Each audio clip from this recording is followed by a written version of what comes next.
Good afternoon.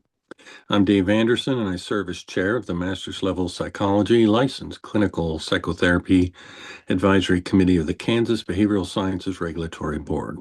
Today is Wednesday, February 4th, 2026. I ask the members of the advisory committee to respond to a roll call to signify their presence at this open meeting that is being conducted remotely by conference call and other electronic meeting. David Stevens is not with us. Elizabeth Birch. Here. Thank you. Ginger Hill, not currently with us. Rebecca Jabara. Here. Lauren Luck. Here. Sarah McMillan is not with us. Iris Pauley.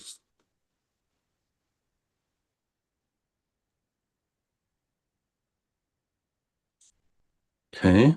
Robert Pedroza. Present. Caitlin Reed. Here. Jennifer Schreiner. Here. Josh Tangway. Here. I note the following BSRB staff members are also present. David Fye. And Dave, I am present. Leslie Allen is available if we need her. Otherwise, she will likely not join the call today. Very good. Next, David Fye will read a message concerning this meeting being held remotely.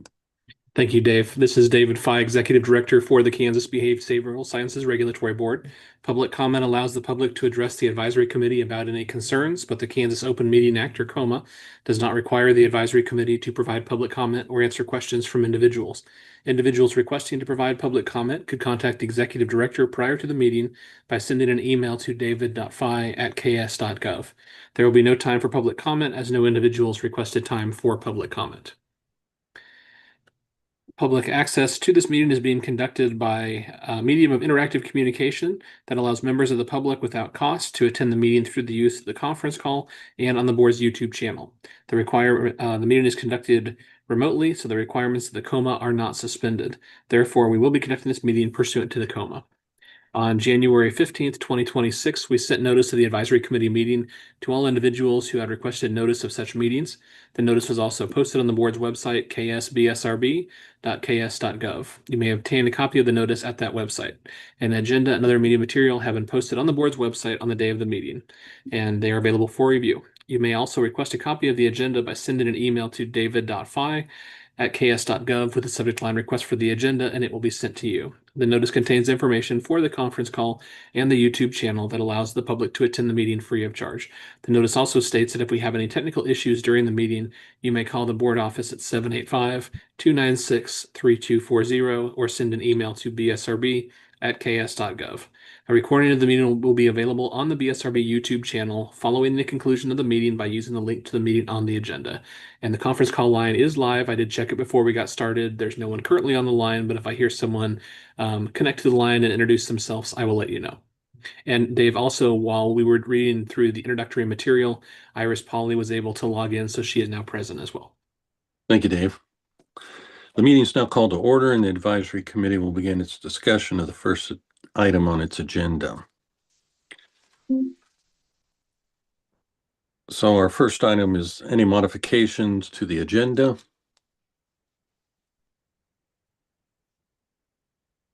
Seeing none, we'll move to an update on Master's Level Psychology Program accreditation by our good friend, Dr. Brooke Mann. Welcome. Hi, thank you for having me back. It's hard to believe. I think it's been a year and a half since I first met with you all to talk about APA accreditation. I did create a PowerPoint mostly to keep myself on track and make sure that I answer some of the questions that David had sent me. Is it okay to go ahead and share my screen? Yes, please feel free to do so. And then David had indicated that will be posted on the BSRB website as well. So I did send this out to David, and there are some hyperlinks in here for you all to look at some information about master's accreditation and the standards of accreditation. But I just have a brief update about where the process is, programs that have been accredited, and some questions about scope of practice, licensure, etc. I shared this timeline, maybe. I shared this timeline when I spoke with you all. Previously, this is the APA accreditation timeline that they have on their website, where they've moved from phase 1 to phase 2, and they're now in phase 3A, the same phase that they were in a year and a half ago. Right now, not right now, they did accept 7 applications for accreditation while they were piloting the accreditation process in 2023. Right now, they have accredited 4 of those initial programs. I'm not sure of the status of the others who've applied. They didn't share that information. But on the right-hand side of the screen, you can see that there are 4 programs right now that have fully accredited master's programs. And under the title of Health Service Psychology, APA is accrediting clinical psychology, counseling psychology, and school psychology. So those designations are listed next to them. They put out a call for applications in early 2025, indicating that they would accept 6 applications in August of 2025 and then 6 applications in May of 26 while they're going through that review process. And then has announced that in 2026, they will let programs know or announce when they're going to start accepting applications. So the rollout to accept applications, I think, has been slow but pretty intentional, because the review process does take a year and a half to 2 years to move from the preliminary review to authorize a site visit, to have a site visit review, and then a full accreditation review. So the process is kind of slow going, but right now there are 4 accredited programs with 6 that are going through the process right now. Are there any questions about the timeline or program reviews? I'm good with questions in the middle of things or at the end. Okay, some specific questions that David had asked me about, or to speak a little bit about, is some program considerations. For APA accreditation, they've been pretty clear that they are overseeing the educational and program quality of master's level psychologists, but have not and will not be getting into scope of practice, licensure requirements, etc. But some things to consider, that APA does not have a set minimum number of credit hours for graduate programs, but 2 years of study are required within that time.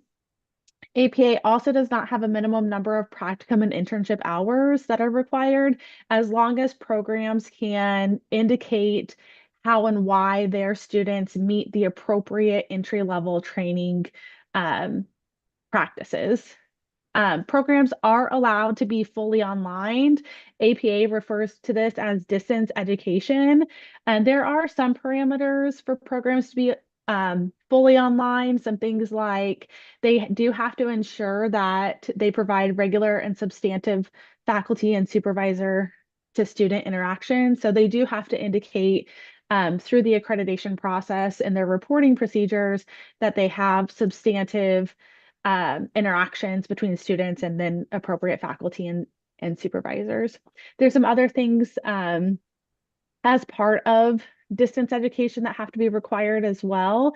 Institutions must be authorized to provide distance education by their accrediting body. They also have to have a process to verify student identity, so there's not student fraud in these online programs.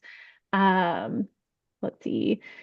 They have to evaluate the effectiveness of this distance education and then modalities that they use for distance education.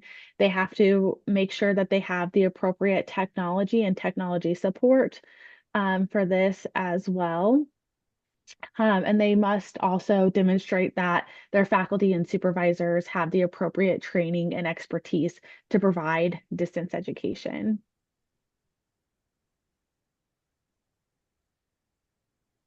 Are there any questions? Oh, sorry. So, Brooke, there's quite a bit of guardrails in place, but there's no like in-residence requirement. No, as long as programs can demonstrate that students are meeting their competency levels, there's no in-residence or in-person requirement. Or face-to-face. Right. Or face-to-face. Yep. There can be some synchronous requirements, but also there's not like a level of determination of what time has to be spent synchronously. Thank you. Yeah, thanks for asking. Are there other questions about program considerations?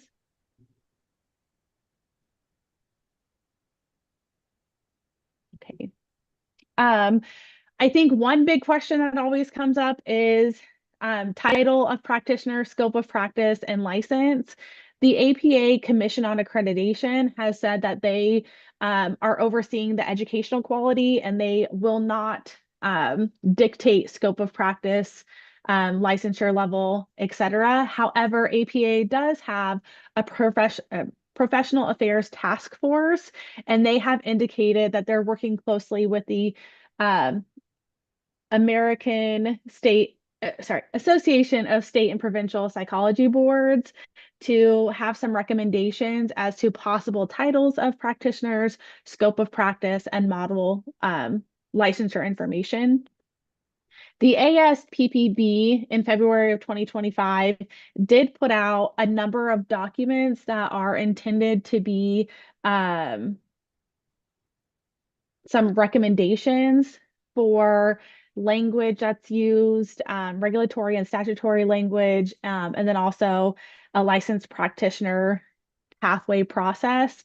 Some of that aligns already with state of Kansas requirements for the LMLP and the LCP in that for their pathway process, they recommend that there are required 600 hours of practicum or internship within the graduate program. The state of Kansas requires 750.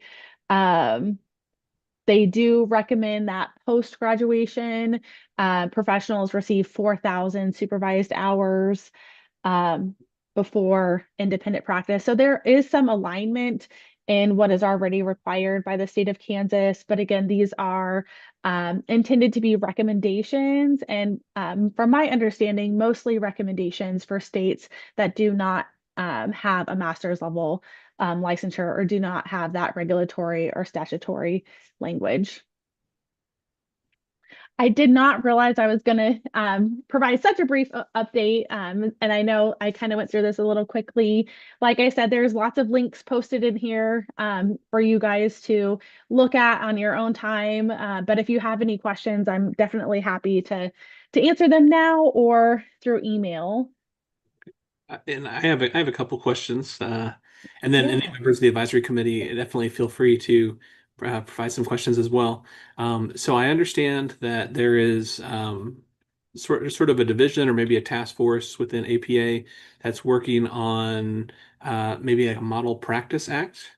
Yes. I don't know if you have a lot of familiarity with that. It sounds like that process is currently in work and they're collecting some feedback on different things.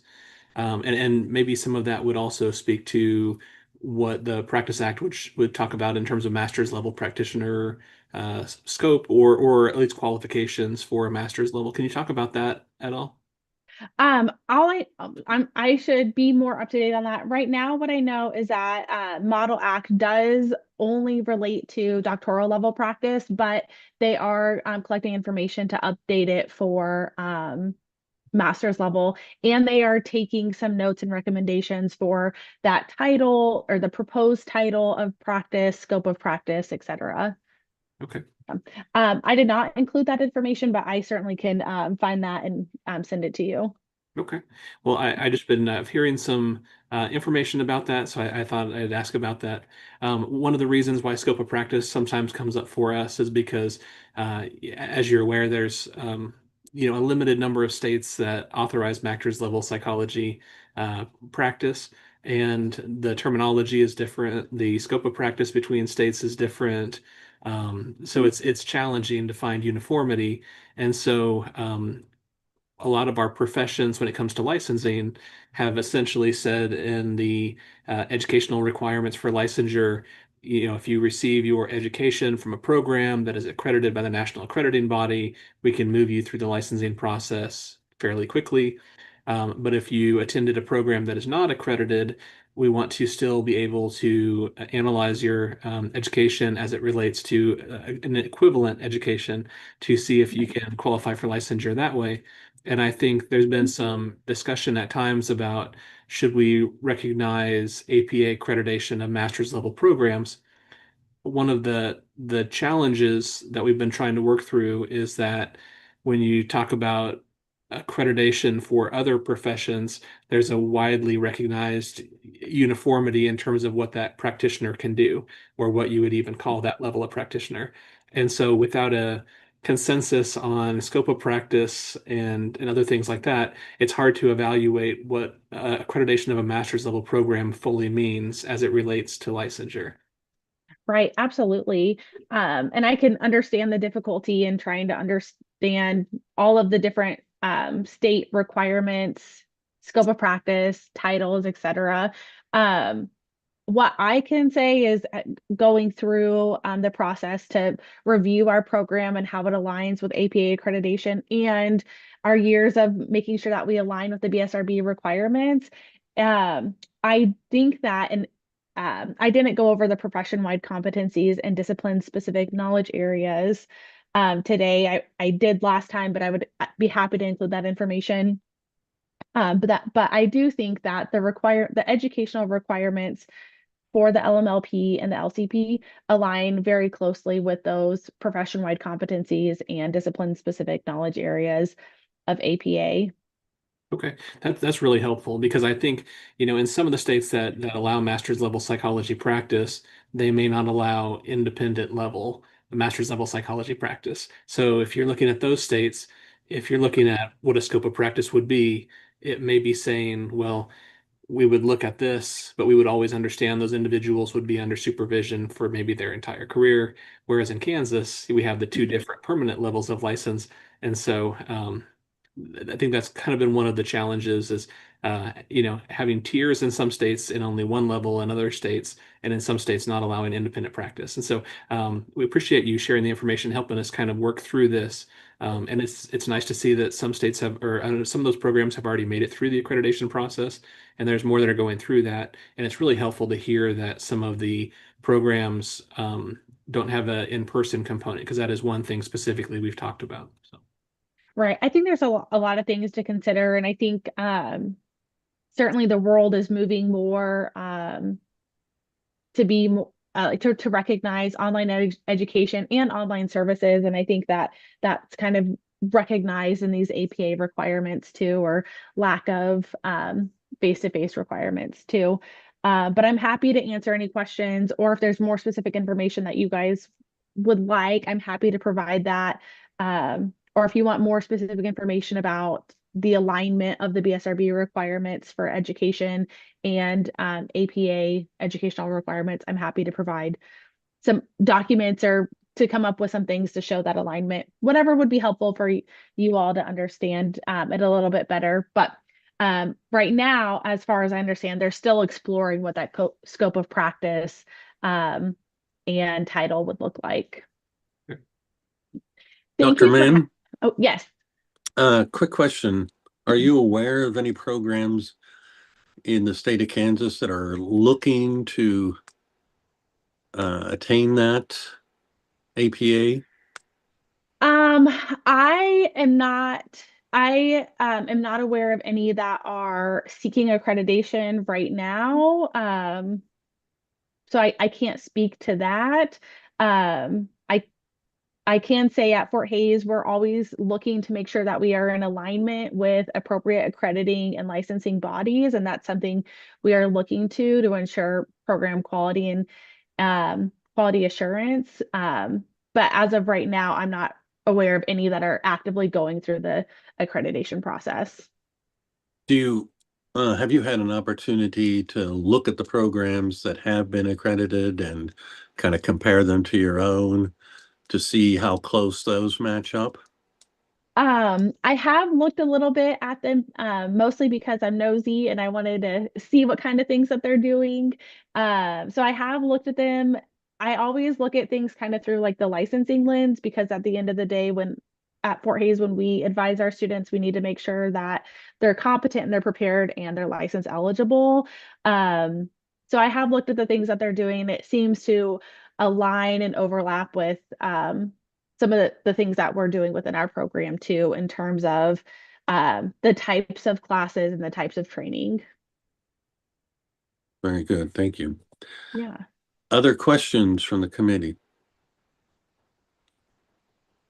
Like I said, if you have questions, please reach out. Thank you for allowing me some time today. And I'll let you guys get back to your meeting, but thank you. Thank you, Dr. Mann. We really appreciate your expertise and your willingness to join us on such short notice. Absolutely. Thank you.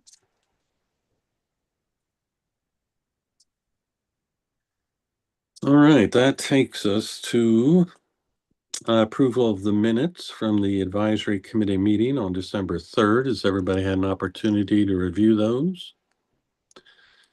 Any changes requested? All right, seeing none, I would accept a motion to approve the minutes.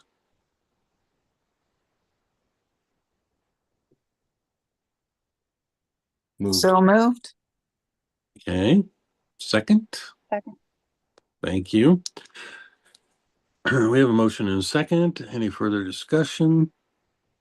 Seeing none, all in favor of the motion, please say aye. Aye. Aye. Those opposed, same sign.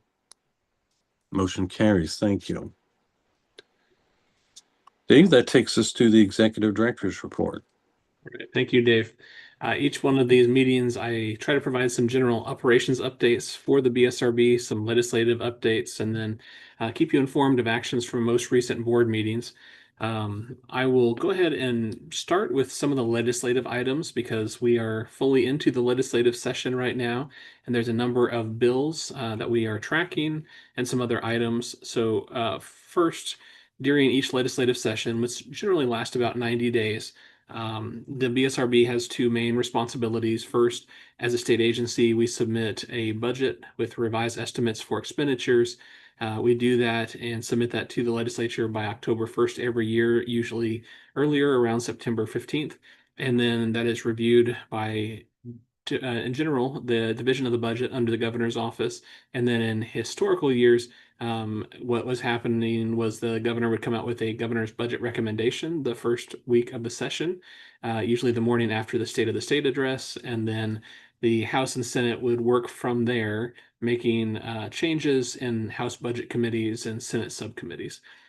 Last year, the legislature, and when I say last year, I really mean the preparations for the 2025 legislative session, the legislature took a different path and decided to begin looking at the budget before that process would start. And so they started having interim budget committee meetings that would meet in the fall. And so this year, they have decided to repeat that practice. And so they looked at a number of budgets in the fall of 2025 in preparation for this legislative session. And then the week before the session started, they actually approved some interim budget committees to meet. And that is where we were asked to present information on the BSRB's budget submission. We already had a budget approved for the current fiscal year 26, and also next year, fiscal year 27. So we were really just submitting requests for limitations on expenditures for both years. And we submitted numbers that were at the approved amounts with one technical exception. The 2025 legislature approved a pay increase for state employees, but only added the money for fiscal year 26. And so for agencies that had an approved budget already for 27, we needed that expenditure authority so we could maintain that salary increase and not have it treated like a one-year bonus. And so that was something consistent for a number of agencies. And so the legislature is making that correction, and we're kind of moving on from there. But during the budget process, the budget committee asked a number of questions about BSRB operations. We were happy to share about a lot of the work of the board and the advisory committees specifically, and they were very pleased with the information we presented. So the House Higher Education Budget Committee approved the amounts that we had requested for revised estimates on expenditures, and then it was reported out by the chair of House Appropriations to that committee, and that committee didn't make any other changes. So on the House side of it, unless there are items that would affect all agencies, our part of the budget process may be largely wrapped up. On the Senate side, they have verbally said publicly that if agencies had requests that were at the approved amounts already, they are likely not going to have budget hearings on the Senate side. So that would include us as a smaller agency with requests at the approved amounts. So as of right now, we believe that the budget process is largely wrapped up. On a larger scale, what happens usually at this point is that all the budgets that have been reviewed by the House, all the recommendations by those committees are put together into a bill, and then the House will run their budget bill, the Senate will run their budget bill. They will come together on items of difference, and then that will be the budget for the year, and we move from there. So as of right now, we are just making ourselves available to answer questions and moving on to our second main focus during the legislative session, which is tracking bills and trying to be helpful when there are bills related to the professions that we regulate. So to that end, there are a number of bills that are working their way through committees this session. One bill in particular that has had a lot of attention has been House Bill 2506, and that is a bill that would create a new level of license under the addiction counseling profession. It would establish addiction counseling apprentice level license. And so we are working with the advocates for that bill. A hearing had originally been scheduled, but that was canceled to allow us to work more with the advocates to see if there can be some better language that would fit more cleanly with our existing licensure and to make sure that the protection of the public is maintained. And so we are meeting later this week with some advocates for that bill to try to come to a resolution to see if that would be helpful. So we will have more information on that as it's made available, but as of right now, that's where that stands. Additionally, there is a bill that is for another profession, but I think it's relevant for you all to be monitoring as well, because I could see it involving other levels of practice for the BSRB. That is House Bill 2480. And that is a bill that would create an exception to certain mandatory reporting obligations for licensed social workers when working under the supervision of an attorney, and permitting an attorney to require a licensed social worker to keep ethical obligations of attorney-client privilege when working under the supervision of such attorney. In a sort of a summation, what House Bill 2480 would do would be attempt to resolve a current conflict of law. So social workers are mandatory reporters, and some of them work for attorneys. And if they learn certain information because of the mandatory reporting statute, they are required to report that information. However, because they work for an attorney and they learn information that is attorney-client privilege, that can be sometimes required to be kept confidential because of the attorney-client relationship. And so they're pulled in two different directions. What this bill would allow social workers to do would be they could essentially create a defense if this bill passes, so that if they learn certain information, they would not be required to turn that over as a mandatory reporter if it was learned within the context of attorney-client relations. Similarly, it would allow an attorney to exert that privilege over social workers that they were overseeing that worked for the attorney as far as information that was learned under attorney-client privilege. So very complicated issues involved all the way around, but at least this would provide an exception that would resolve the conflict of law if the social workers or the attorney chose to exert that privilege in those instances. So the reason, as I said, this is solely focused on social workers as of right now, but I also received a question from someone from another profession who said, I'm currently licensed and I'm a mandatory reporter, and I'm thinking about going back to law school and becoming an attorney, but I will be working while I'm going to school, and I'm concerned about the mandatory reporting obligations because of my license while I'm going through this process. And I had to tell the person that I can't provide legal advice to them, but what it made me think of was this bill. So if this bill does pass, I could see it potentially being expanded in the future to perhaps cover other professions. That bill is currently in the House Judiciary Committee, and it is scheduled for a hearing later on today at 3:30 in the House Judiciary Committee. Another bill which I thought you might find of interest is House Bill 2428, and that is in front of the House Education Committee. It would require the State Board of Regents to establish curricula and designate courses at post-secondary educational institutions relating to DEI-CRT, related courses and content, and require the study of American institutions and certain programs at freshman orientations concerning free speech. So if you are tracking some of the work the legislature is doing as it relates to DEI at a university level, that may be a bill that you would want to follow. Again, it is House Bill 2428. And I understand that bill was scheduled to receive a hearing yesterday in the House Education Committee. I don't have any news as far as if that bill is scheduled to be worked by that committee, but the legislature does have a YouTube channel. If you are at all curious, information is posted on the legislature's website as far as testimony, and you can always go back and watch those meetings on their YouTube channel as well. There is also a bill, House Bill 2420, that is in the House Education Committee. It was scheduled for a hearing. Actually, it was scheduled for the committee to take action on that bill earlier this week on Monday. It would require school districts to obtain parental consent prior to providing certain school-based mental health services to students. So that is something to also keep an eye on.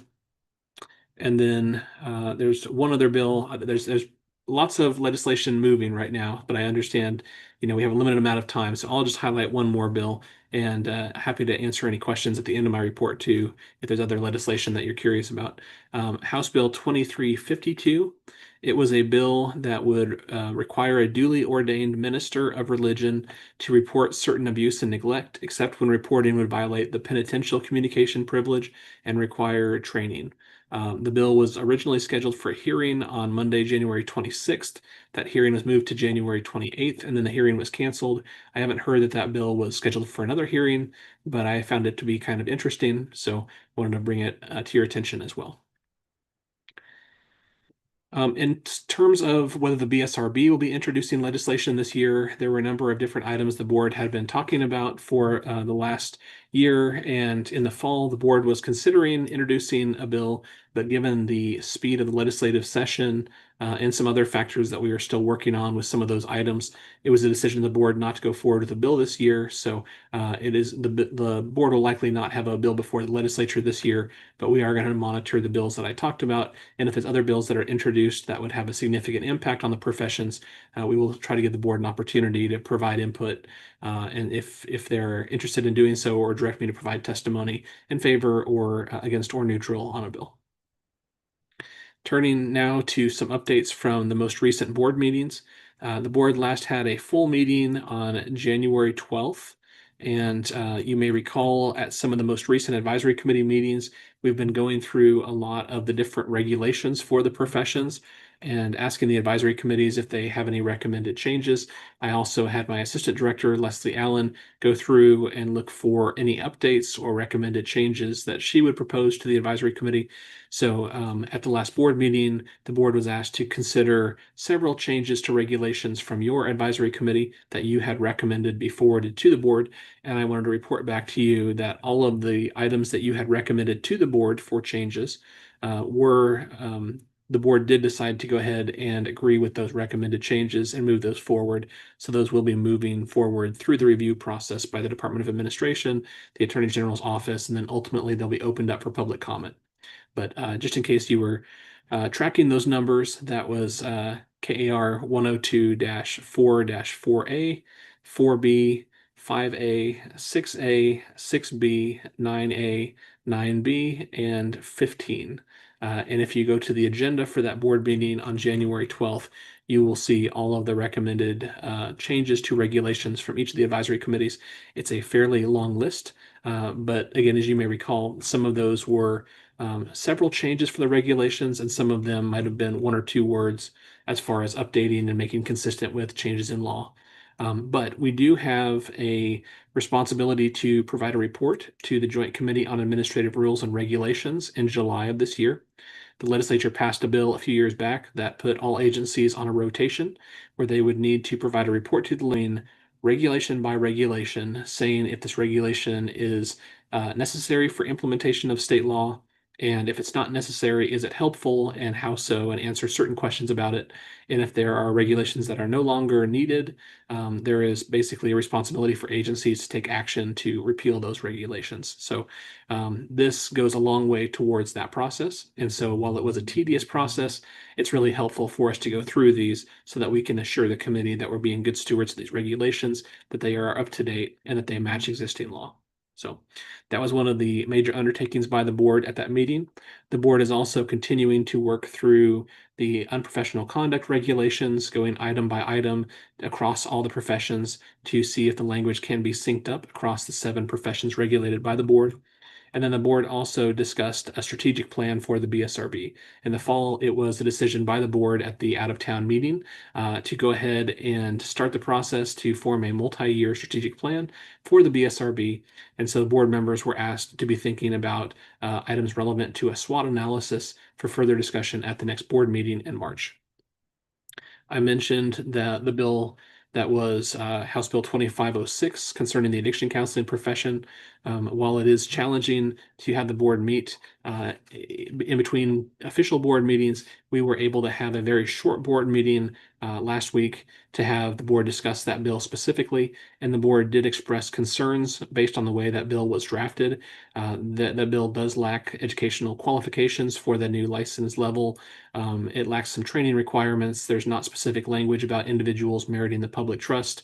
And it seems like maybe that bill would create a level of license that potentially could be duplicative of our student temporary license that we were able to create about 3 years ago. So based on the way it was drafted, we had concerns. The board asked me to go ahead and present testimony.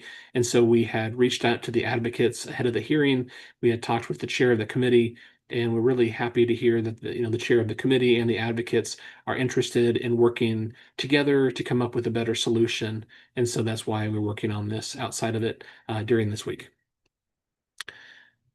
And then I guess I will just say, like I said, we'll continue to monitor legislation in front of the legislature this year. If you are interested in tracking some of this yourself, if you are not familiar with the legislature's website, I will just let you know every day they have available a PDF House calendar and a Senate calendar, and you can access those from the main legislature's website. They're usually published the evening before the following day. So if you look at that, you can look through the different committees and the times they meet and see which bills have hearings that are coming up.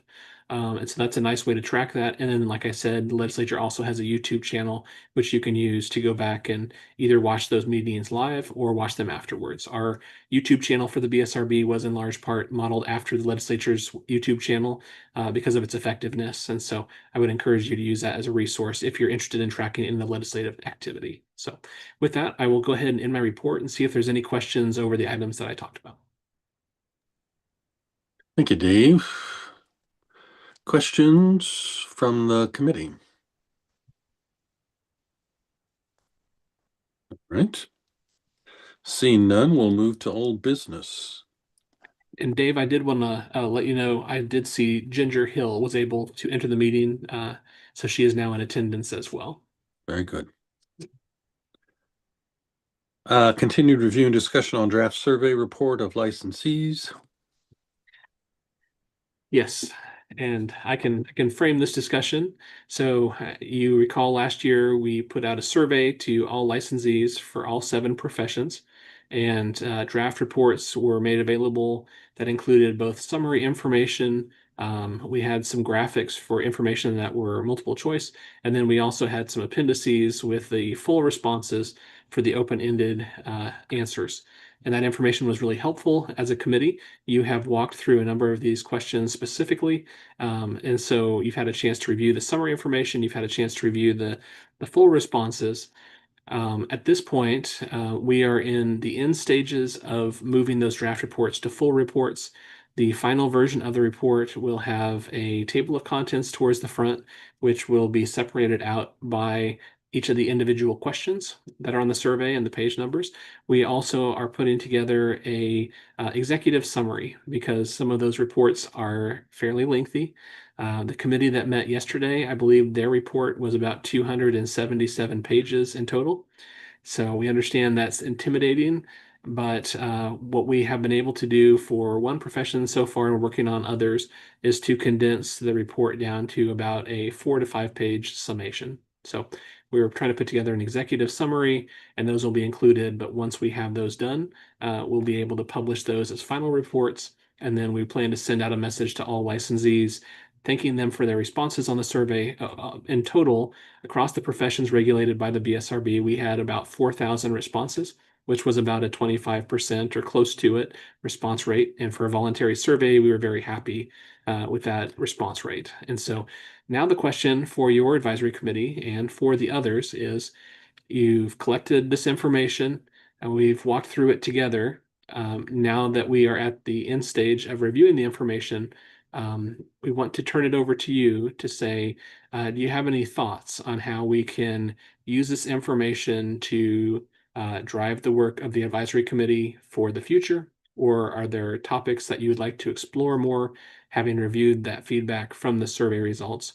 So I'll turn it over to you for some discussion, but one of the areas focused on artificial intelligence, we have a specific agenda item for that as far as regulation of artificial intelligence, but we covered a lot of ground and going through and preparing some of those executive summaries.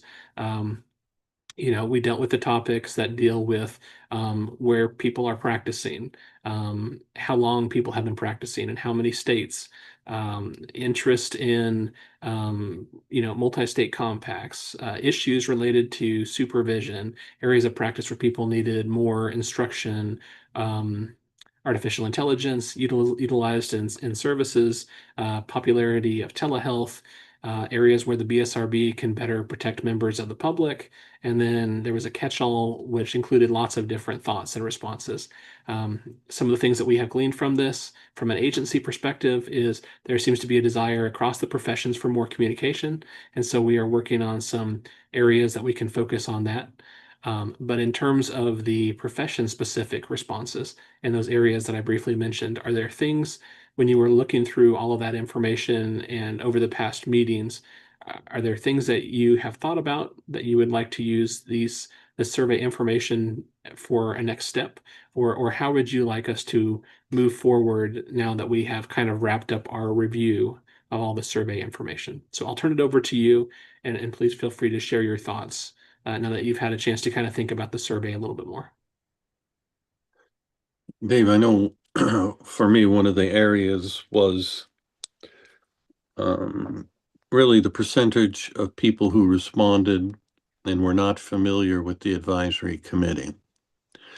And so certainly having these meetings recorded and available, on YouTube gives people an opportunity to have access, but it was pretty clear that the vast majority didn't know much about the advisory committee. And if BSRB is kind of looking at maybe newsletters or updates that would go out to licensees, including information about whether that be access to minutes or how to access the YouTube or who's on the committee. It just seemed like that was some kind of low-hanging fruit. Mm-hmm. Other thoughts? I think I would like to see a little bit of, I don't know if flexibility is the right word, but with the out of state, like I am perfectly okay with, you don't treat individuals who don't live in your state. But like if I have a client who's out of town for a week and she needs a session, can we do telehealth? I feel like I don't know if others think there could be a little bit of wiggle room with that or a little bit of, just the professional, like she still lives in Kansas. She's just gone for a week. I don't know. That rule just seems really strict in my opinion, especially now that we have the ability to do telehealth. And if we've got an established client that lives within our state and they just happen to be gone, I don't know. I feel like that. I don't know if others would agree that it seems like we should be able to have a little bit of professionalism to say, yes, it's okay to have that session while the client is traveling, or I don't know, just seems a little strict to me. Yeah, and that is an area that we did hear about from other professions too. And I think one of the things that we could definitely, at least the first step with that, is I think we could clarify maybe more clearly the reasons why We can't currently allow that, or not even necessarily that we have authority to allow it or not allow it, because there is sort of what you're able to do with your license in Kansas, but then there's also the restrictions that every state has a certain level of sovereignty in terms of what they will permit within their state boundaries. And so there was a few comments in some of the sections that said, I wish the BSRB would have more flexibility or allow me to practice into other states. But part of that is what will the BSRB allow you to do? And then part of it is what will those other states allow you to do? And so that's kind of why the multi-state compacts have gained traction, because there has to be agreement by both states that are involved. And so I think we could, at least as a first step, clarify that here are the reasons why individuals can't do that currently. And then also clarifying that a lot of this comes down to what the other states will allow versus even if we are fully supportive of it, it may be outside of our ability to control that. Yeah, I think, Dave, that's really helpful to distinguish the difference between what BSRB says you can or cannot do versus things that really don't fall under the domain of the BSRB. We encountered that too when it came to um, some of the people who responded to the survey. They asked for us to promote the professions in more ways, and it seems like there was kind of a blurring of the line between what we would expect an association would do versus a regulatory board. And so similarly, there was also calls for us to be more supportive in terms of increased reimbursement rates.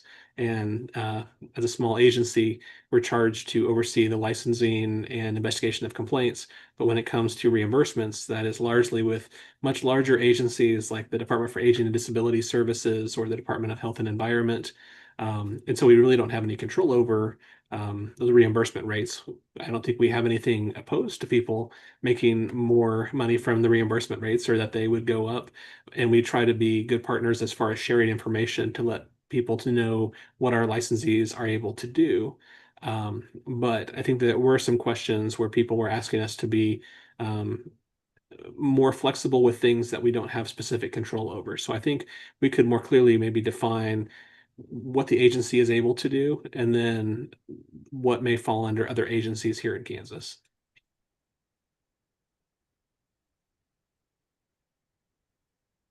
Other feedback.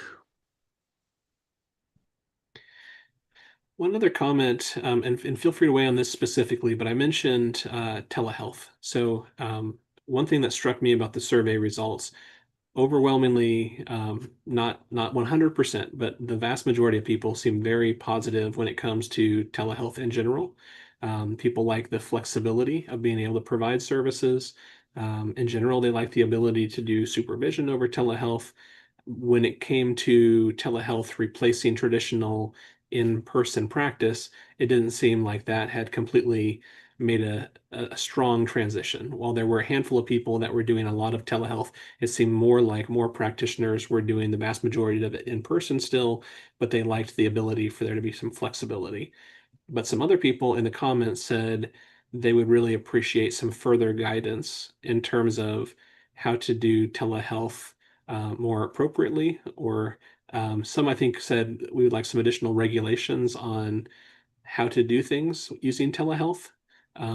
What are your thoughts on that? Are you hearing similar comments from other practitioners in the community that they are looking for more guidance in that area? I remember a few comments in particular, and in general, we say, a lot of the same responsibilities as a practitioner would fall under your unprofessional conduct, whether you're doing in-person services or you're doing them remote. But there were a handful of people that said, I'd appreciate better clarity exactly on what I could do remote versus in person. I'm not hearing that personally. I think there's a lot of guidance out there for people to find on telehealth practices if they want to. There's plenty of CEUs that you can take on telehealth practices and all that sort of stuff. So I think it's out there if they're looking for truly like good practices within the telehealth format. Um, I don't know if there's specific things they're wondering about regulation wise or what could be helpful there. But yeah, so it's, I would agree with that. I'm wondering if people run into more issues with the billing piece of it, versus knowing how. I mean, that's where I see more of the questions with providers. telehealth also seems to be very saturated right now. There's a lot of people providing telehealth or wanting to do that, so there may be some. So that may be some of the reason as well. I could talk about that a lot, but yeah, there seems to be a saturation of telehealth. So that's hard. Yeah, I would add the questions I keep getting are more about has has there been any change to the regulations around what states we need to be licensed in, depending on where we're physically at and where our patient needs to physically be at. It seems like it's not new questions, it's just continued, I think maybe like hope that more flexibility will be given about state of residence, but I don't really see that as possible.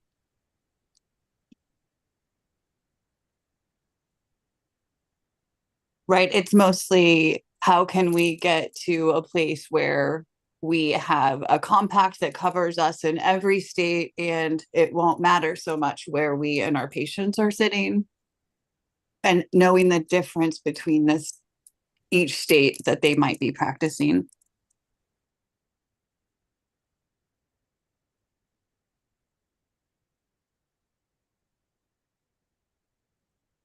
Any other feedback? The only other thing I thought about with the survey was I was looking at those that are in pursuit of the LCP license and some of the struggles to find a supervisor. And I didn't know if there was like an opportunity that like some licenses have a list of all the ones that would supervise. If this would be an opportunity to be able to do that.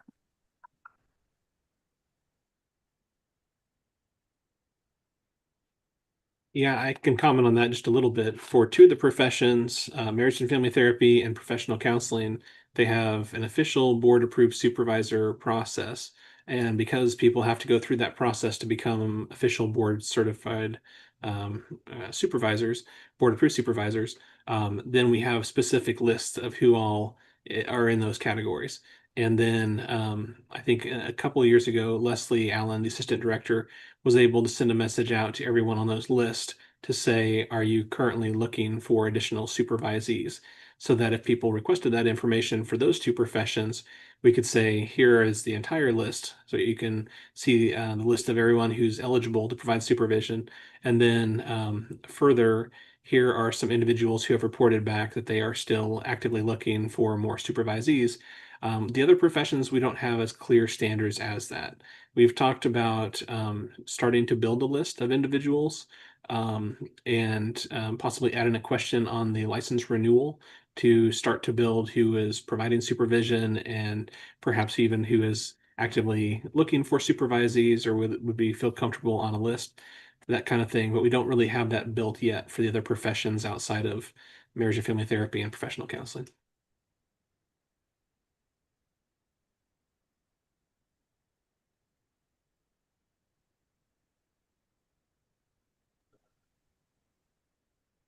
Josh? I was gonna say there, I know I'm just thinking, Dave, I know you like you said, you guys are a small agency, so just thinking about allocation of time and whatnot. I do feel like a list might be helpful. I do feel like, I mean, if you go on like the Kansas mental health therapist Facebook page and you say that you need a supervisor, you'll have 7 responses within an hour because there's lots of people who want to provide supervision and charge for it, of course.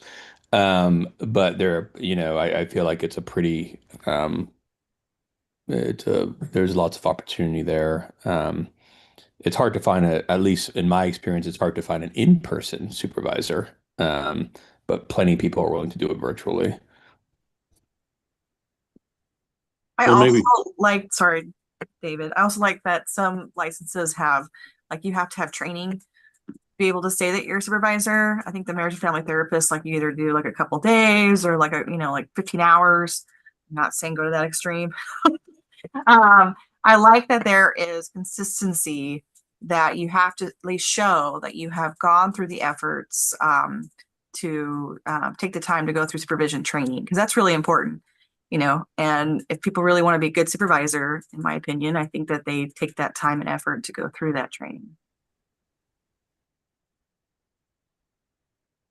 Yeah, that's kind of been a mixed bag, because the training got required, but then it was really hard to find the opportunity to get a training that fit.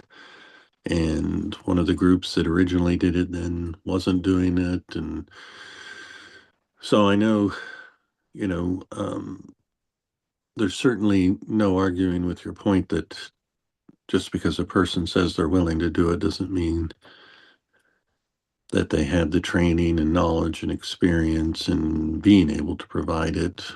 That's part of it. And Josh, maybe it's just making people aware of where those resources are, like the group that you're familiar with. Certainly not one that I'm familiar with.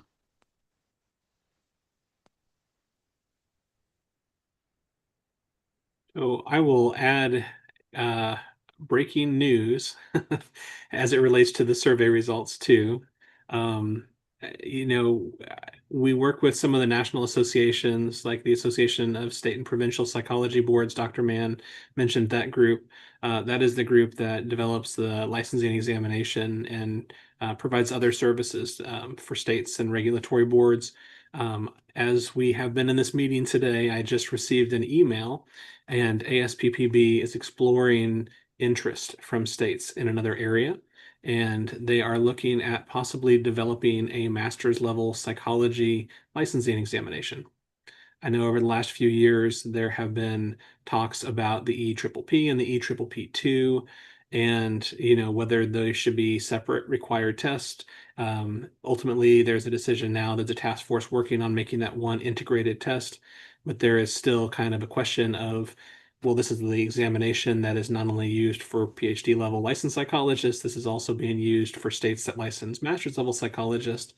And so this is the first that I had heard about them gauging interest for a master's level psychologist separate examination. But I will definitely be responding back to this survey on behalf of Kansas. So I did want to let you all know that, because some of the feedback we got was, I think one of the questions was, are you actively taking steps to move from LMLP to LCP? And if not, why not? And at least for a handful of people, I think they did reference the licensing examination, because we do call for people to come to the 500 level to qualify for that. So as it relates to the survey, and also I thought that you would find this interesting, I'll be responding back, and I'll keep you updated as far as with whether they have get enough interest from states to develop a second exam, one specifically for master's level psychology, or if they will continue to use the EPPP for master's level psychology. But I thought I would at least provide this because it seemed to link at least a little to the survey we're talking about. Thank you, Dave. Any additional feedback on the survey? I have one, and this really has to do with kind of the public safety realm of that survey that was discussed. I would really like us to possibly talk about additional safeguards to people, new folks that are coming into the field that, are being allowed to leave their internship successfully and be licensed. And I brought this up before. We're seeing some very mentally ill people become newly licensed. And we've had some situations that were not good. And I'm wondering if there are additional safeguards we can put into place to really review applicants better, or at least make those supervisors even more responsible for being honest in their reporting. I know a lot of them are just wanting them out the door. But I'm seeing a real trend with this, and it's a little scary. Well, thank you, Ginger. I appreciate those comments. Yeah, one area of focus we never want to lose sight of is the public protection responsibilities for the board. And that is an area that we haven't really discussed a whole lot as far as new individuals being practiced and safeguards, kind of like what you were talking about. So I'll make a note here and we'll see if we can explore that a little bit. Okay, thanks. Any additional feedback, comments? Just concern of what Ginger just shared. That's concerning. Yeah, and the board does get into situations at times where professional references sometimes don't recommend people or will say things about them that are concerning and then do recommend them, or one person raves about how good they are and another person says they don't think that they should be licensed. So we really understand, Ginger, the importance of people in terms of doing what you're talking about, and also when you're serving as a professional reference, really thinking about whether these people, I mean, what you're essentially saying is that these are people you believe to be competent and ready to go out and provide Right. good services. Well, and I don't know how much influence we have over like the universities in our state, the folks that they're accepting into the programs. That's where it all starts. There are some universities in the state, they're not really screening their applicants. They're letting anybody in. And I saw some pretty disturbing things on some site visits, but I don't know if that's in our realm on the advisory board or not, but that's where it's starting. So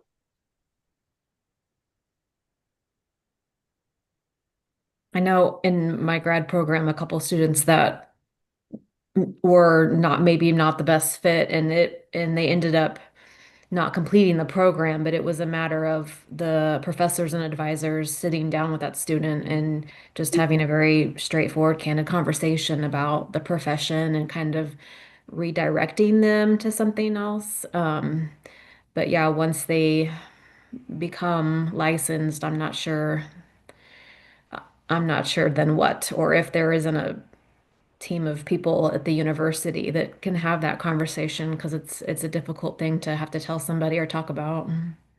oh sure, and Yeah. there are a couple universities that don't believe that way. They believe that everybody has the right to do it if they want to do it, regardless of their disabilities. So I suspect that there may be some that aren't challenging that. They're pushing them on through. So, and then we get to deal with the fallout. So, All right, thank you. Anybody else? Any further comments? Seeing none, we will move to a continued review of regulations. Dave? So we have gone through a number of the regulations for the professions, and all of them that had requested changes, we have forwarded to the board for their review, and I gave you an update on that a little bit earlier. There was one regulation the advisory committee expressed a desire to discuss a little further, and that was KAR 102-4-14 in your packet. And that was for licensees to consult with physicians when determining symptoms of mental disorders. It focuses on coordination of care. And I think when we worked through this regulation with a number of advisory committees, multiple advisory committees said, well, this is just for our profession, so that seems unfair. And we said, actually, no, this is a consistent regulation across the professions, including psychology and social work and the others. And so, and it links to a specific statute. And so we have very little control over the regulation because it really just helps us really kind of flesh out the responsibilities that the statute requires. But I wanted to report back to you that there does appear to be interest from members of the other professions for the board to revisit this and perhaps have discussions with perhaps some other parties to see if this could be something that the board might be interested in taking a position on, or at least exploring, if this could be an area where I think multiple committees said, we send messages, we don't hear a lot back from the doctors when we try to coordinate care. And so it would be helpful if there was at least a responsibility from the medical profession to respond back to also be good partners in coordination of care, or if it is necessary to still have this as it currently is in the statutes. So I wanted to report back those conversations from the other advisory committees, but also see if you had any additional thoughts or comments about that regulation since the last time we talked.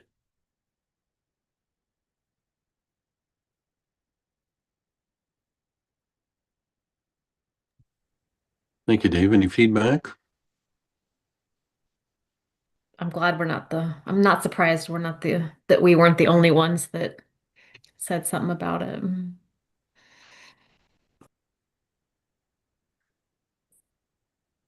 All right, we'll move on to continued discussion on regulation of artificial intelligence. Okay, and so a lot of the advisory committees are kind of wrapping up this item. We've had it on the agenda for a few meetings, and we've collected some information and shared it with you. Some of the other advisory committees have had some guest speakers, or we've highlighted continuing education, maybe presentations on this topic. And there was a survey question that talked about current utilization of AI in practice. And I think at the last meeting, I may have even provided some additional resources about 3 states in 2025 passed laws restricting the use of AI when it came to providing mental health services. And there was a document from Utah that had some pretty good guidance in terms of mental health practice when it came to AI. So I think what we are doing is bringing all these things back to the advisory committees and saying, now that we've approached this topic from a few different angles, do you feel comfortable having a discussion about recommendations to forward back to the board on the regulation of artificial intelligence? And if so, we can kind of articulate those. I can share a little bit of what some of the other advisory committees have discussed, and you don't have to have the same recommendations. You could approach it from a different perspective, but it seems like what I have heard the other advisory committees talk about so far has been if you are using artificial intelligence in practice, there should be something in the informed consent that you notify the clients, A, you're using it, and then also B, in what ways you're using it. And then as a second item, if you are using artificial intelligence in your practice, that you are taking safeguards to make sure that you are keeping confidential information confidential and secure. And then as a third item, there's not the same level of consensus for this third one, but it has been mentioned. Some individuals on committees said it would be nice if there was a way for clients to be able to opt out. So if they didn't want AI to be used as part of their treatment or involved in their services from their provider, it would be nice if there was a way for individuals to opt out of the utilization of AI. That may be something that is difficult for some providers, and there may be some concerns that maybe they're using tools that they don't even realize that AI is embedded in those tools. So that may affect someone's ability to opt out if there's not 100% clarity in terms of what things do include AI. But those 3 areas were at least talked about by a number of the advisory committees. So as a starting point, I thought I'd bring those 3 things to you. But if you have additional thoughts, or if you think one of those would not be a good recommendation, your committee can make a separate recommendation. But I thought now that we've kind of approached it from all these different ways, maybe it's time to come to a conclusion, at least for now, if you have recommendations to forward back to the board.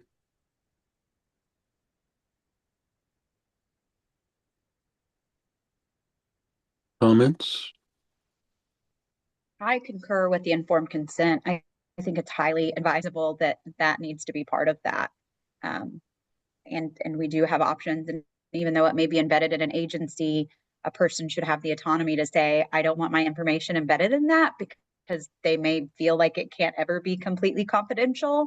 And so have the ability to have that opted out, or not listening to the session, or being part of the notes that are being written, or having that disclaimer that therapists have to provide. like they have to inform their clients how they're using AI, why they're using it, and if they can opt out. I think that's highly advisable, especially at this point. I agree. Anyone else?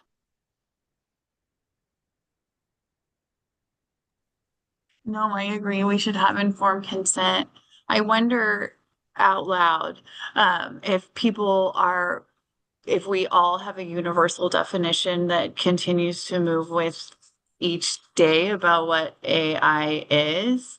I mean, I think a lot of what we hear people talk about in the last 5 years, right, with AI is like really different than the conversation for that whole decade preceding it. And so I wonder if some people don't know when the line was. And that creates just a lot more questions, right? Like there was already a little bit of AI built into dictation, but not in a way that was, intrusive enough that it would require informed consent. But now it's like, well, it should probably all be included. But then it becomes difficult to define, right? Because those places where it was so embedded into the electronic health record, the individual clinician might not know that.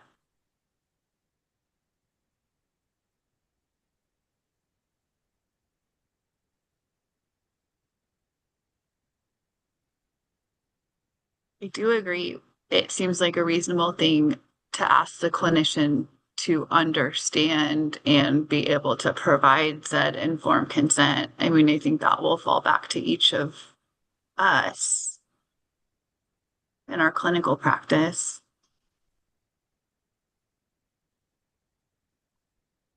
The one thing on the survey responses, we asked individuals in your practice in what ways are you using AI? And some of them were talking about things like note taking, putting together plans, but then some of them said marketing or website design or things like that.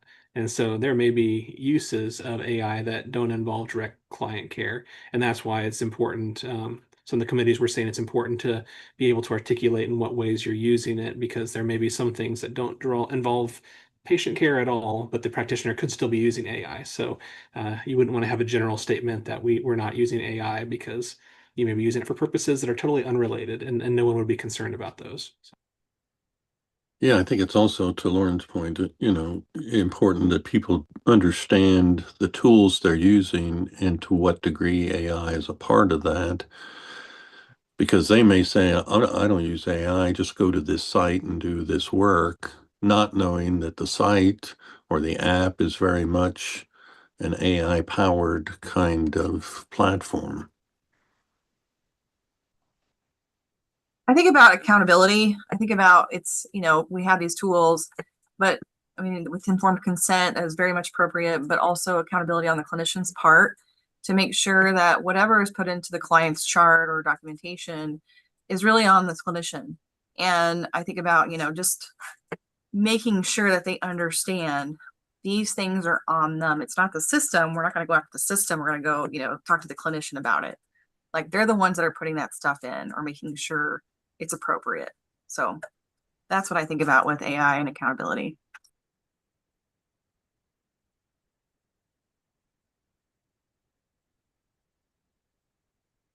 Anybody else? Is there consensus concerning the confidentiality item I mentioned as well?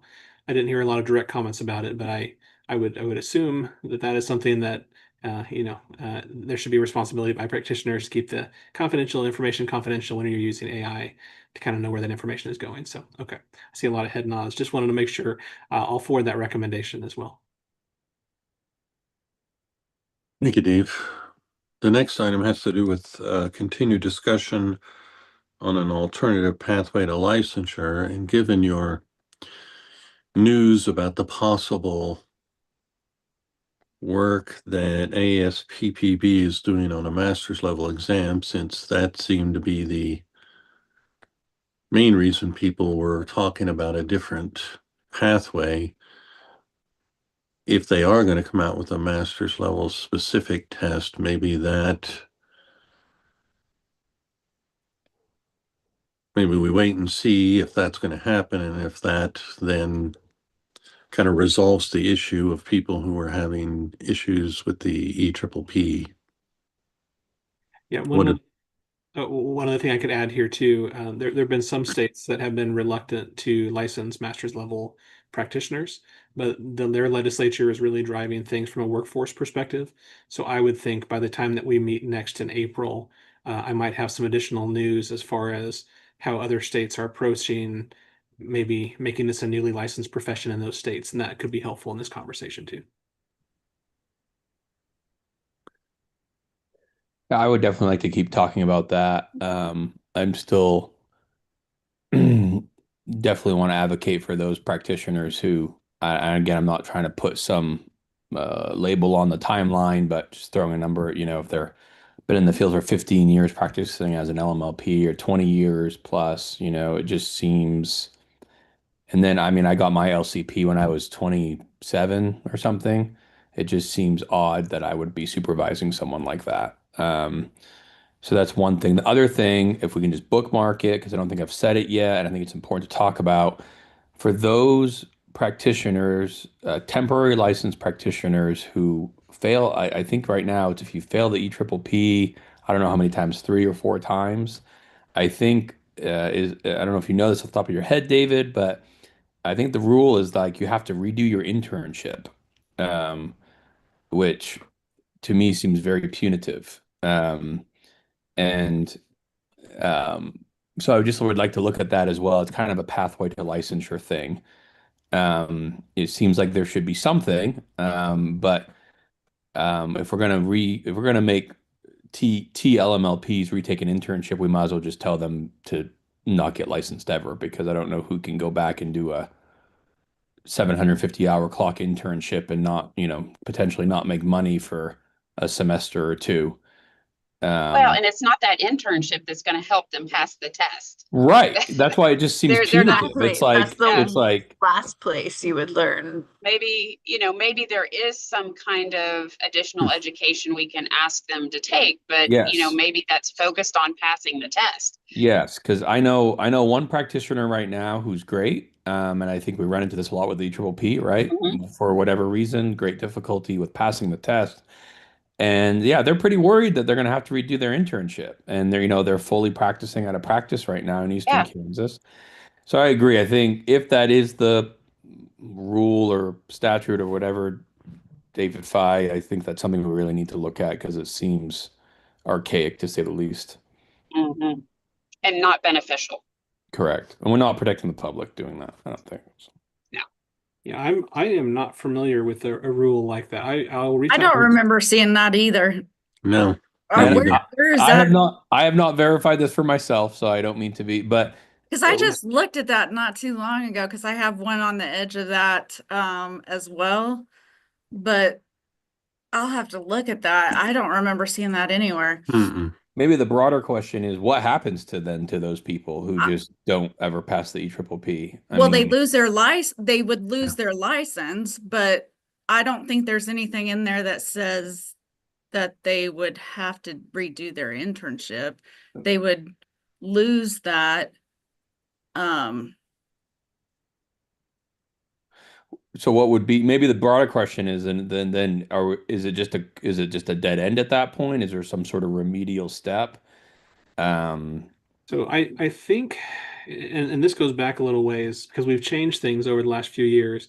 I think a long time ago, there was a requirement that if you had a temporary license, you needed to take the test in the first 6 months. Otherwise, you would lose your temporary license. But that was very challenging to track. And so that requirement was taken out. And so, and I think some of the temporary licenses for the professions were 2 years, some were 1 year. And so we synced those up to all be 2 years back in 2023, I think.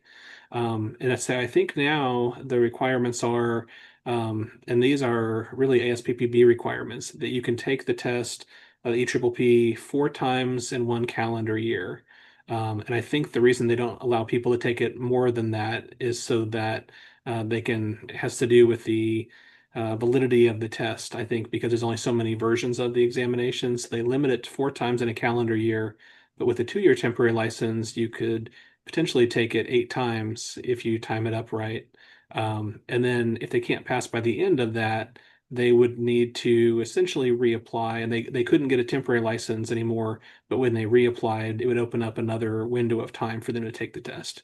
So I think that's how it would work. I'm not familiar with a rule as far as redoing the internship. I just was reaching out to Leslie Allen, the assistant director, and she said that we don't have a rule that would require someone to redo the internships.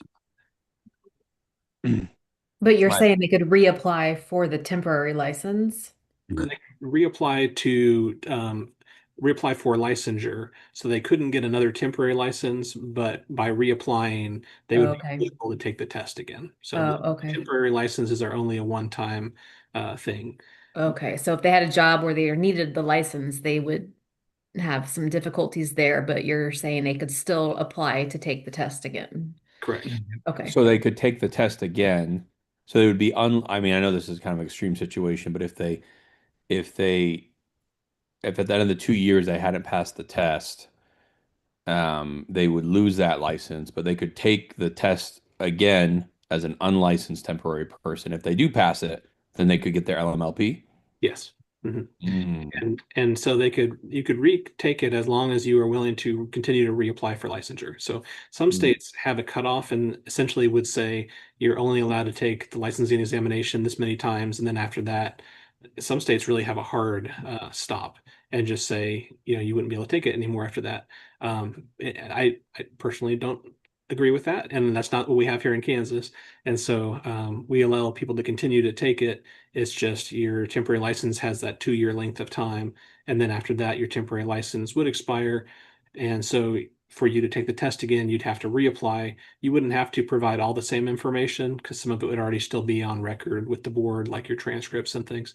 But there would be some new material you'd have to provide, and then it would open up a new window of time for you to take the EPPP again.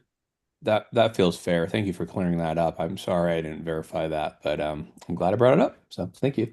But to your point, Josh, the answer is yeah. If they can't pass the test, then at some point they lose that license. Yes. And until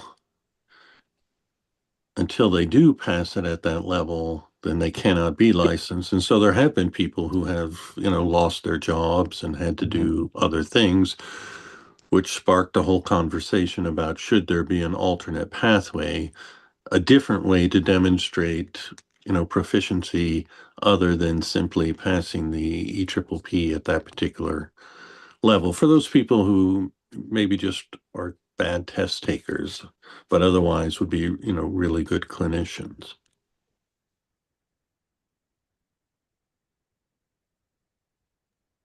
I appreciate the clarification.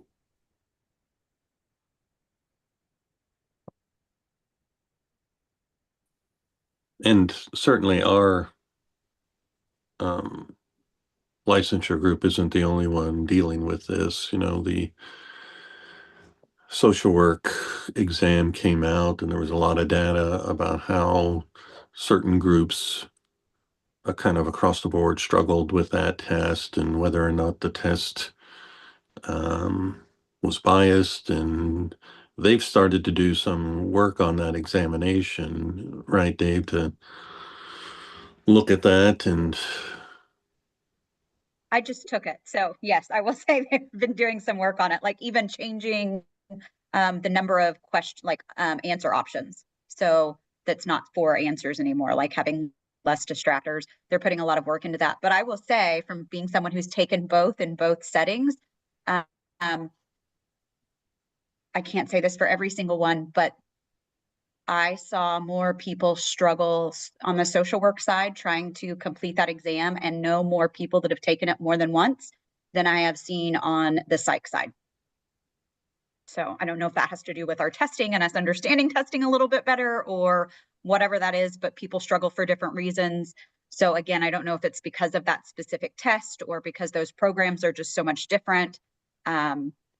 But it is not unheard of to see multiple times that test being taken on the social work side, whereas generally on the EPPP side, you take it 2 or 3 times and right? Like you're either going to do it or you're not. So that's just been kind of my experience in the last several years with seeing both tests. Yeah, the social work examination, that's been really interesting to track the last few years because they put out information and they really did there's been a lot of changes. So they did a workforce analysis to basically redesign the test and come out with a new version of it. And that new version is actually going to be launched, I think, later this year in August. And so instead of looking at 4 target areas, it'll be looking at 3 target areas. And some of the phase-ins they've been working on in preparation for that, kind of what you talked about, the 3 option multiple choice questions instead of 4. They said historically that 4th option, no one has picked the 4th option, but by having 4 options on there, it has created sort of a speed reading version of the test, because just reading a 4th option for all of those questions, people who are not fast readers or fast test takers, it can impact their ability to do well on the examination. And so, but there's even been sort of an approach that looked at things like test anxiety. And so they partnered with a company called Fifth Theory that initially was providing services to anyone who had failed the licensing examination once. And if they had, it would basically work with them on test taking skills, primarily focusing on things unrelated to the subject matter, but really more about how you can approach the topic of test anxiety and preparing for things. As someone who passed the bar exam, one of the things they teach you in one of those prep classes is if the test is going to be at a certain time of the day, but you're doing all of your studying at night, you may be gearing your brain to think most effectively at night, but you're going to be taking this test in the morning. So if you can start gearing yourself to those test environment, I mean, there's just some things that, are really helpful when you're dealing with test prep. But they've also kind of looked at just some of the little things like giving people an extra break in the middle of the exam or allowing them a snack if they have low blood sugar. So it started some really good conversations as far as, really getting a valid result on the test, or are these other factors playing a role? And there's been some independent studies as well. There's a 3-part publication that was done by some social workers at one of the colleges that looked at some of the exam results and other factors which could impact how well people do on examinations. And that was really interesting research when they published that, because it also talked about some of the other factors. Certain professions have sort of weed out courses. And so some people never actually get to the point where they're tasting the licensing examination if you have some of those weed out courses at the beginning, whereas other professions may not have that. And so there just was a lot of different factors they were analyzing and backgrounds and different things like that. And so found that all really fascinating. So if you ever get a chance, feel free to look into that data. There's now a lot of research on that, but definitely a good discussion. And I think some of this does apply to the other professions, including our profession here. For those exam changes, is that the exam to practice as a baseline or the exam to practice at the independent level? Is that for their C in the LSCSW or is that just for the LMSW? So there's going to be a new version of all the exams, as I understand it. So there is a bachelor's level exam, a master's level, and also a clinical level exam. And so there'll be a new version of each one of those. And some states don't have a permanent level of license at all 3 of those. In Kansas, we do.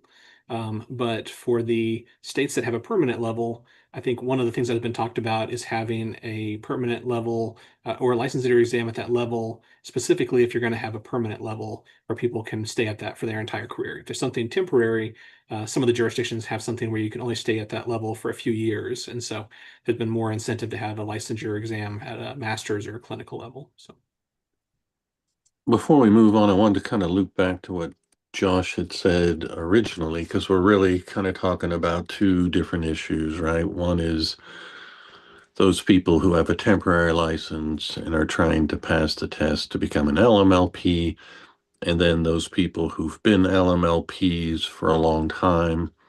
Is there an alternate pathway? I think, Josh, you were suggesting to becoming an LCP. And so thinking about what that would look like, what would the alternate pathway be? An amount of time, what other criteria would there be? Professional recommendations.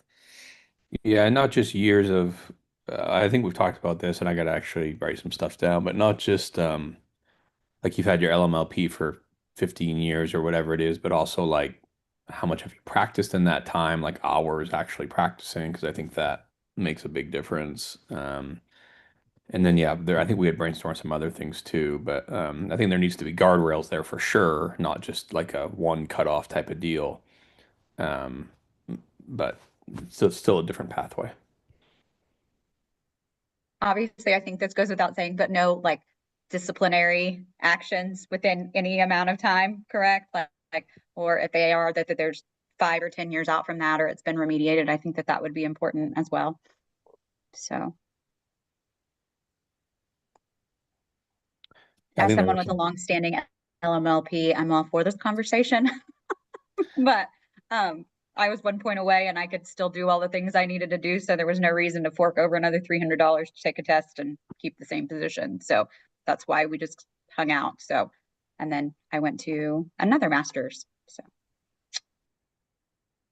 Yeah, and again, not to lay it on, but like, you know, if there were alternative pathways and some of these people have great experience in the field and are great, leaders, would have the opportunity then to supervise other LMLPs, which is a huge benefit. I mean, we were talking about early, Jennifer, with, finding supervisors this could help it a little bit. And then also like, in rural areas, which I always want to advocate for, like, that would make a difference. Having an additional clinical person or two in the area makes a huge difference. Uh, so I think to some degree the test kind of, not that I'm advocating for the test because I hated that test, but the test to some degree does a skill of competency. And so I think with like anything with the LCP license, we'd have to establish like what does it mean to be a competent LCP? Because my concern is if we get rid of the test, that other licenses won't see us at that higher level. And so then we're not, given to, well, you're at that, highest level for the master level license. So I don't know if there's, things like we talked about recommendation letters, if there's other things of like years experience or, you have certifications and this many things or trainings, etc., to be able to establish that they are competent. They just, that test is not fun. Well, Josh, maybe look at some things, pull some stuff together for the group to consider. I would remind the group that I come from a generation that got licensed prior to the examination. So, there were a lot of people who got licensed prior to, and back to the earlier point, though, I think the universities played a more significant role at that point in kind of weeding people out. I think you have every licensure you can get, right, Dave? I have slowly began to drop the number of licenses now that I'm a retired person. I will share that I'm an advocate of, to use David's example of the bar. I wouldn't lower the bar exam. I would encourage programs and candidates to do the test prep. And I know we've talked about that those are $1,500 programs, but being able to pull that together by your 10th or 15th year of practice does show your ability to do hard things and problem solve. Like it is a time investment. In order to pass it the first time around at the independent level, you do have an investment you have to put into yourself. And I think those make us good clinicians and safer to be And independent. I would agree with that. I think that we're living in a world right now that this isn't politically correct to say, but we're willing to dumb things down just to get people through. And I go back to my conversation about that being problematic. And I agree, Lauren. I mean, I think I spent $5,000 just to continue to get that clinical license. And I did have to invest a lot into it, but I did the work and I finally got it. And So, I mean, I think that, we all had to do it, and it shows your perseverance. So, Mhm.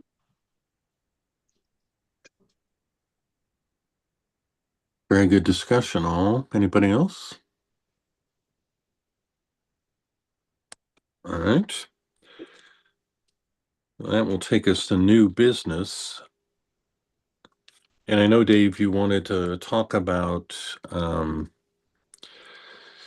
if the advisory committee had ideas, issues, topics they wanted to talk about during our meetings in 2026, and whether, in part, the survey prompted some of that. Is there other things you want to say in regard to that? No, I think you summarized that best. We have brought a lot of things to you all, talking to my staff members here in terms of going through the survey creation and reviewing those results, bringing a lot of the regulations for review, doing some of the cleanup work. So we're in a good spot. But we do want to utilize your skills and your different backgrounds in a productive way. And so now that we have all this data and we have all this information, and you've heard from a lot of people in your profession, um, our plate is kind of clean. So we can focus on some new topics this year. And of course, we'll be listening as far as what's happened at the national level and different states, and we'll bring those things to you. But if there's something in particular that you'd like us to focus on, we can go ahead and make that a goal. And if there's something you'd like us to, look at from other states and bring in, or some research you want us to do, we can bring that back. But I want to turn it over to you to just talk about the directions for the advisory committee for this year. One of the things I wondered about is if this group would be interested. At board meetings, we get kind of cumulative data on complaints that have been made, and they're broken down by profession. And so if it would be useful for you all to see kind of the number of complaints for LMLPs, LCPs, some data, particularly because a number of you are in supervisory roles and educational roles, it would be maybe useful to know what the areas are where most often people in our profession are having complaints lodged against them. That'd be great. I think that would be helpful.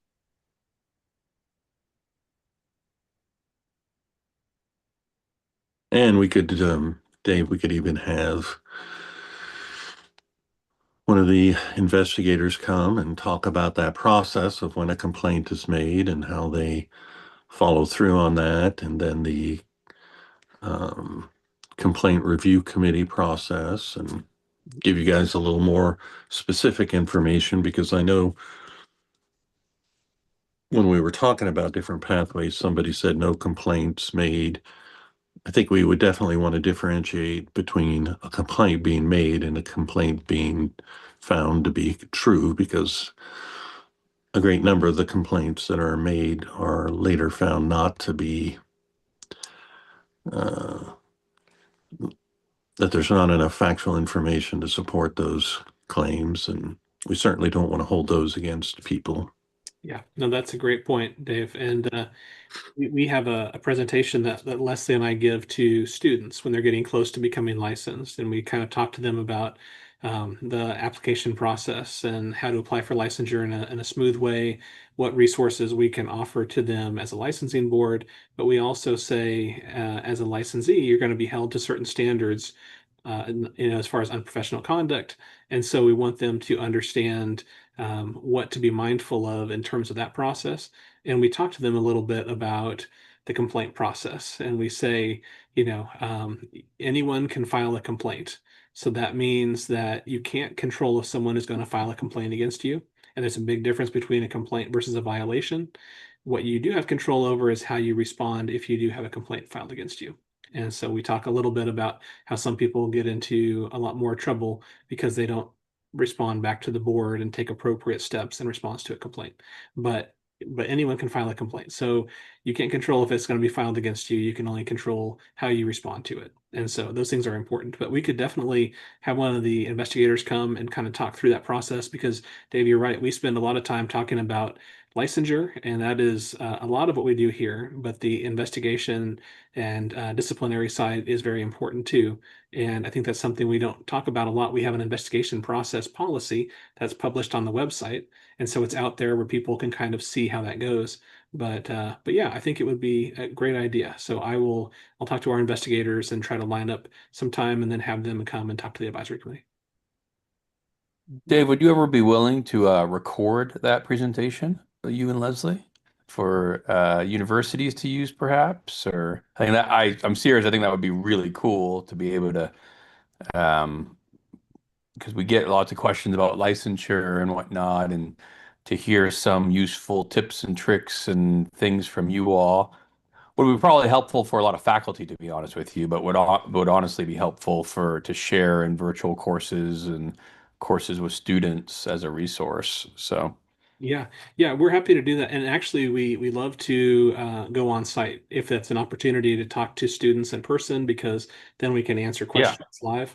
But then we also do those sometimes remote by Zoom, and so we have a number of those we've set up this spring. So if there's an opportunity for that, happy to do that. Alternatively, we could also record one and make that available. But yeah, we've been trying to be proactive in terms of connecting with more individuals at the universities. So if you ever want us to do one of those, please let me know. I'm happy to do that.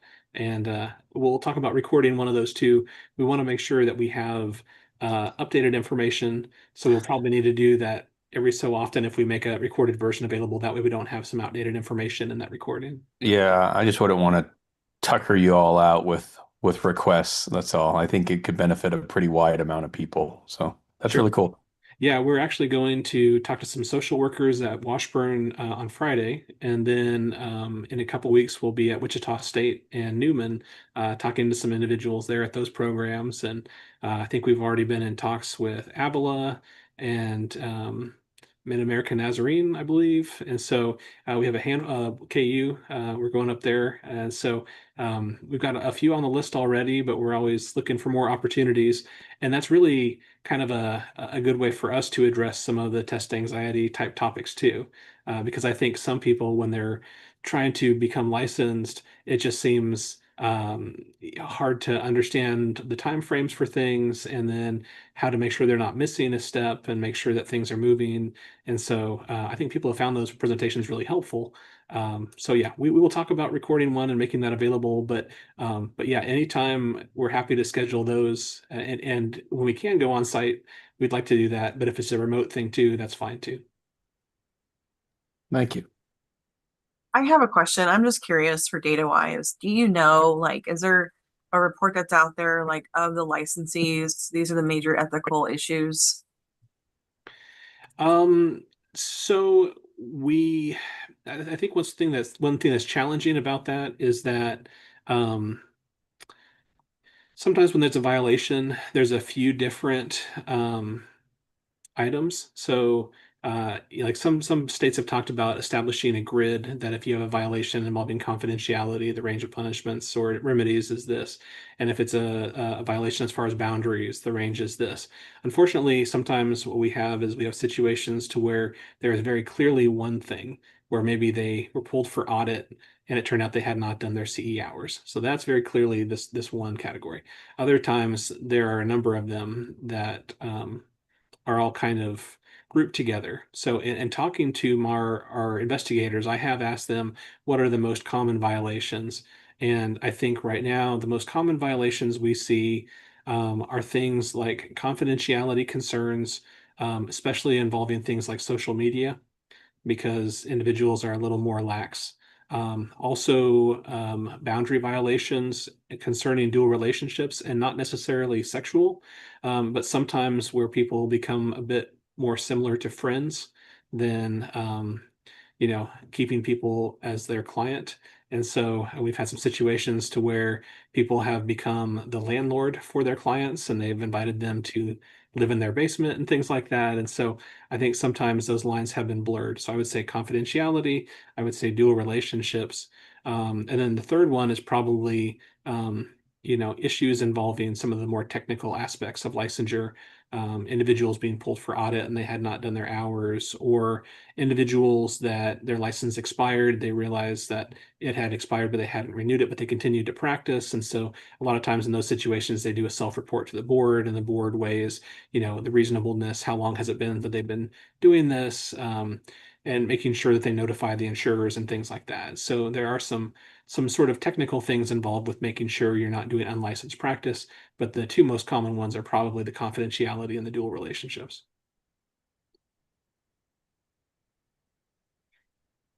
Thank you. So, any additional topics you'd like us to put on the agenda for the coming year? I know I'm newer, so I don't know if we've covered this or not, but going back to what we were talking about with Dr. Mann, have you guys gone over like the proposed model act and the AAPBS, the guideline regulations for master level psychologists? Like, have you guys like gone through that document? If we have looked at the model law, it has not been recently. I know that there's a similar one for another profession, because social work also has a model law. I can't recall if this committee has looked at it, but it hasn't been recent. So that could be another thing that we could look through and compare. Because a lot of them are similar. There's a lot of things that they recommend that are not consistent with what we do. So I didn't know if that's something we wanted to look at. Great idea. Yeah, and there are discussions at a national level in terms of the model law. I think it'd be a really good exercise for us to look at some of those things. We have weighed in on a few of the changes for the ASPPB model law at times. Some of the professions have, I think it was social work, and they recently modified theirs where they included some language that said, if the governor has not appointed board members to fill positions, that should go to the regulatory board to fill those positions. And we basically said, well, that seems to be an issue, especially with composite boards. And it could be seen that if we added that to our statutes, it could be seen that we are trying to assume authority from another body. So some of those things, well-intentioned, but there may be reasons why we wouldn't want to adopt some of those things in the model law. But there are other things that I think really put forward best practices and good standards. And yeah, I think it's a really good comment. So let's gather that. We can kind of bring that to you so you can look at it. And Dave, a group of us are going to be attending the ASPPB mid-year meeting, right? April. Yes. All right. If you think of other topics, just feel free to shoot Dave or myself an email with those. That takes us to any additional agenda items for today.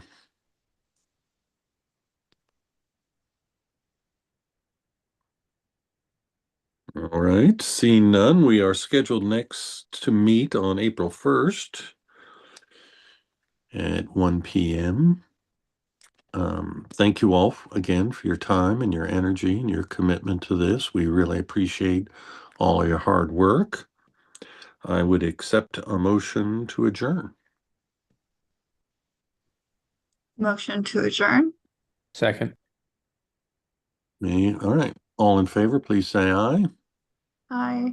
Thank you all. Have a wonderful rest of your week. Thanks, everyone. Thank you, guys.